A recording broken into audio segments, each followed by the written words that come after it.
नमस्कार दोस्तों, आप सभी का हमारे चैनल में स्वागत है। दोस्तों आज हम लोग कौन कौन से शासक के समय में कौन कौन से विदेशी यात्री भारत आए हैं, इसी को आज हम लोग ट्रिक के साथ देखेंगे। तो दोस्तों हमारे चैनल को लाइक कीजिएगा, सब्सक्राइब कीजिएगा और अपने दोस्तों को शेयर कीजिएगा।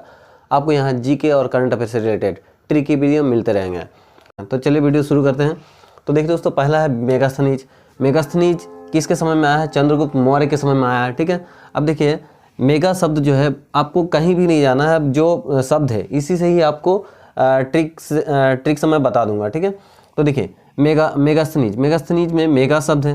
ठीक है, और यहाँ है चंद्रगुप्त। ठीक है, चंद्रगुप्त में सिर्फ चंद्र का मतलब क्या होता है? चांद। ठीक है, अब देखिए मेगा का मतलब क्या होता है? जैसे मेगा बजट, मेगा फिल्म। ठीक है, तो बड़ा होता है ना। और पूर्णिमा के दिन क्या होता है? चांद बड़ा होता है। ठीक है, पूर्णिमा के दिन क्या होता है? चांद बड़ा होता है। तो मेगा चांद, मेगा चांद, मेगा चांद। तो मेगा से मेगास्थनीज हो जाएगा, चंद्रगुप्त चांद से चंद्रगुप्त मौर्य हो जाएगा। ठीक है, उसके बाद देखिए फायन। फायन में क्या है? फायन किसके समय में आया था? चंद्रगुप्त द्वितीय के समय में। ठीक है, अब देखिए इसे कैसे याद रखेंगे? देखिए फायन में क्या है? यान शब्द है। ठीक है, और फायन अगर हम लोग थोड़ा सा मॉडिफाइड कर देंगे तो क्या?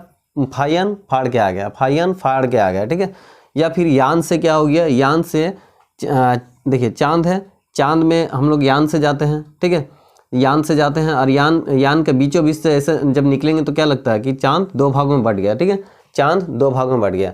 तो देखिए द्वितीय माने क्या होता है? दो होता है, और चांद दो भागों में बढ़ गया, चांद दो भागों में बढ़ गया। ठीक है, यान से हम लोग हैं यान फायन। ठीक है, यान फायन। ठीक है, तो इससे आसानी से याद रख सकते हैं।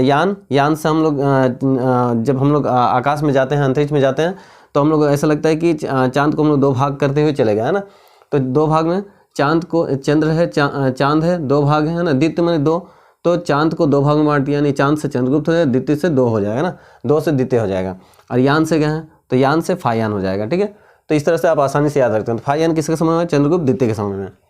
ठीक है, उसके बाद है डायमेकस। डायमेकस किसके समय में आया? डायमेकस बिंदुसार के समय में आया। ठीक है, बिंदुसार के समय में डायमेकस आया। अब इसे याद कैसे रखेंगे? देखिए डाई का मतलब क्या होता है? मरना। ठीक है, डाई का मतलब क्या होता है? मरना। और यहाँ पे है बिंदु। ठीक है, बिंदु याद रखिए। अब देखिए एक इंसान का जन्म होता है एक बिंदु से ही शुरू होता है। ठीक है, एक मतलब उसका जो शुरुआत होता है एक बिंदु से शुरू होता है, और फिर एक वो क्या बनता है? इंसान बन जाता है। ठीक है, एक इंसान बन जाता है। ठीक है, एक इंसानों बन जाता है। ठीक है, एक इंसानों बन गया। फिर जब वो मर जाता है तो क्या होता है? डाई हो जाता है। मतलब डाई का मतलब क्या होता है? मरना। अब मर के फिर वो क्या होता है? वो मर के जब इसको बहुत लोग क्या होता है मिट्टी में गाड़ते हैं या तो जलाते हैं, तो जलने के बाद वो क्या होता है? फिर एक बूंद में तब्दील हो जाता है। ठीक है, तो इसी से याद रखना। डाई से याद रखिए बिंदु, मतलब एक बिंदु से शुरू होता है फिर वो बिंदु में खत्म हो जाता है। ठीक है, तो डाई मतलब मरना, मर के फिर वो बिंदु में ही शामिल हो जाता है ना। तो डायमेकस बिंदुसार। ठीक है, उसका देखिए ह्वेनसांग किसके समय में है? हर्षवर्धन के समय में आया। ठीक है, हर्षवर्धन किसके समय में है? हर्षवर्धन। देखिए ह्वेनसांग है, हर्षवर्धन है। आप उच्चारण मैच कर सकते हैं। ह्वेनसांग हर्षवर्धन, ह्वेनसांग हर्षवर्धन, ह्वेनसांग हर्षवर्धन, हा से ह्वेनसांग, हा से हर्षवर्धन। ठीक है, या तो ऐसे भी हो सकता है सॉन्ग सुनकर। ह्वेनसांग में सॉन्ग शब्द है। अब सॉन्ग सुनने के बाद क्या होता है? बहुत लोग हर्ष होते हैं, हर्षोल्लादित। हर्ष मतलब क्या होता है? खुशी होना। ठीक है, तो हर्ष माने खुशी होना, तो इससे भी याद रख सकते हैं। ह्वेनसांग में सॉन्ग शब्द है। सॉन्ग सुन के क्या होता है? बहुत लोग हर्ष होते हैं। हर्ष माने क्या होता है? खुशी होना, है ना। तो हर्ष से हर्षवर्धन, या तो फिर उच्चारण पहला वाला मैच कीजिए, ह्वेनसांग हर्षवर्धन, ह्वेनसांग हर्षवर्धन, हा मैच कीजिए, है ना। तो इस तरह से याद रखते हैं। ह्वेनसांग का कौन हो गया? हर्षवर्धन। उसका देखिए मार्को पोलो किसके समय में? मार्को पोलो कयाल शासक के समय में है। ये पांड्य शासक था। ठीक है, अब देखिए इसे कैसे याद रखेंगे? देखिए मार्को पोलो जब हम लोग तोड़ेंगे तो माँ को ठीक है, माँ को है ना पालो, मतलब जब बच्चा बड़ा हो जाता है तो फिर क्या? माँ का ख्याल रखना पड़ता है। ठीक है, माँ का ख्याल रखना पड़ता है। तो माँ को पालो, कैसे पालो? इसको अच्छा से ख्याल रखना, ख्याल कयाल। ठीक है, तो इस तरह से आप मैच करके पढ़ सकते हैं। माँ को या माँ का ख्याल रखो, माँ को मार्को पोलो। ठीक है, पालो शब्द है, मतलब हम लोग जब हम लोग छोटे होते हैं तो माँ हमको पालती है, अब बड़े होने के बाद माँ को हमको देखना है। ठीक है, तो इस तरह से आप मैच करके पढ़ सकते हैं। उसके बाद देखिए इब्न बतूता किसके समय में? मोहम्मद बिन तुगलक के समय में आया। ठीक है, अब देखिए मोहम्मद बिन तुगलक को पागल बादशाह भी कहा जाता है। मोहम्मद बिन तुगलक क्या कहा जाता है? पागल बादशाह कहा जाता है। ठीक है, और आप लोगों ने एक गाना सुना होगा, इब्न बतूता बगल में जूता। ठीक है, तो जूता किसे मारना है? जो पागल बादशाह है। ठीक है, उल्टा सीधा वो नियम लागू किया था ठीक है, गलत गलत वो मतलब रूल चालू किया था। तो इसके कारण क्या होता है, इसको जूता मारना, मोहम्मद बिन तुगलक को जूता मारना।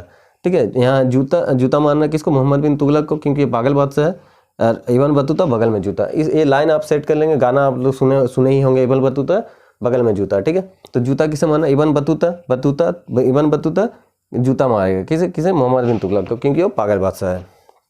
उसके बाद देखिए निकोलो कॉन्टी किसके समय में, देवराय प्रथम के समय में, ये विजयनगर के शासक थे, है ना। इसे कैसे याद रखेंगे, देखिए देव को कोई अपना दिल से नहीं निकाल सकता। ठीक है, देव को कभी भी अपना दिल से नहीं निकाल सकता, कोई भी अपना देव को, भगवान को, अपने आराध्य को कोई भी अपना दिल से नहीं निकाल सकता। ठीक है, तो निकालना यहाँ शब्द है, निकाला, निकोलो कांटी, और देव को नहीं निकाल सकता, है ना। तो इसी से आप मैच करके पढ़ सकते हैं। तो दोस्तों आपको हमारा वीडियो पसंद आया तो लाइक कीजिएगा, सब्सक्राइब कीजिएगा और अपने दोस्तों को शेयर कीजिएगा। धन्यवाद।